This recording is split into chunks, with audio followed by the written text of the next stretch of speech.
Hello everyone, সবাইকে জানাই বিশ্বকর্মা পুজোর প্রীতি শুভেচ্ছা অভিনন্দন। আজ ছিল আমাদের আইটিআই কলেজের বিশ্বকর্মা পুজো। তো সকাল সকাল স্নান করে ট্রেনে উঠে সোজা চলে গেলাম বেথরডারি। তারপর একটা বন্ধুর সাথে বাইকে করে সোজা চলে গেলাম কলেজের উদ্দেশ্যে। কলেজে পৌঁছে গিয়েই সোজা চলে গেলাম রুমে। তারপর রুমে গিয়ে দেখি অনেকে চলে এসছে, যে যার মতো বসে তখন ওয়েট করছে, কারণ সেই সময় পুরোহিত এখনও আসেনি। তারপর আমি ওখান থেকে বেরিয়ে মণ্ডপের একটা ছোট ভিডিও করে নিই। এই টোটাল ডেকোরেশনটা আমাদের সমস্ত স্টুডেন্টরা মিলে এই গোটা 4-5 দিন ধরে, তারপর অনেক মজা এবং আনন্দ করে মিলেমিশে সবাই মিলে এই কটা দিন এই ডেকোরেশনগুলো আমরা করি। আর এটি ছিল আমাদের বিশ্বকর্মার মূর্তিটি।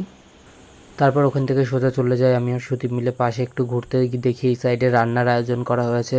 তারপর এদিকে এসে দেখি পুরোহিত মশাই চলে আসে। তারপর উনি পুজোয় বসে পড়ে, আমরা সবাই মিলে তারপর আস্তে আস্তে আরও অনেকে আসা শুরু করে এই টাইমটায়। তারপর একে একে পুজো হয়। পুজোর পর আমরা সকলে মিলে এই তাপটা নিই পুজোর।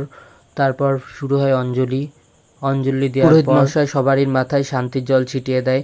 তারপর শুরু হয় হোম।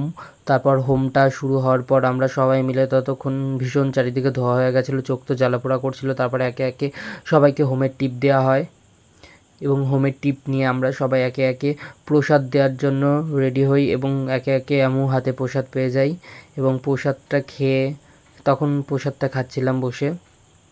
তারপর ওখান থেকে বেরিয়ে সোজা চলে যাই আমাদের রুমে, অর্থাৎ ফিটার রুমে। আর তারপর ওখানে বসে অনেক ইয়ার্কি ঠাট্টা শুরু করি আমরা বন্ধুরা। শুরু হয় কুইজ প্রতিযোগিতা এবং কুইজ প্রতিযোগিতায় আমরা সকলে মিলে পার্টিসিপেট করেছিলাম।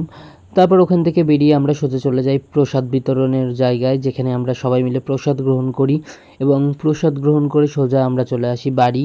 তারপর সুদীপের বাইকে করে সোজা ওখান থেকে আমি রওনা দিই বাড়ির উদ্দেশ্যে। যাই হোক, আজকের ভিডিওটা ভালো লাগলে একটা লাইক এবং কমেন্ট করে দিও। টাটা।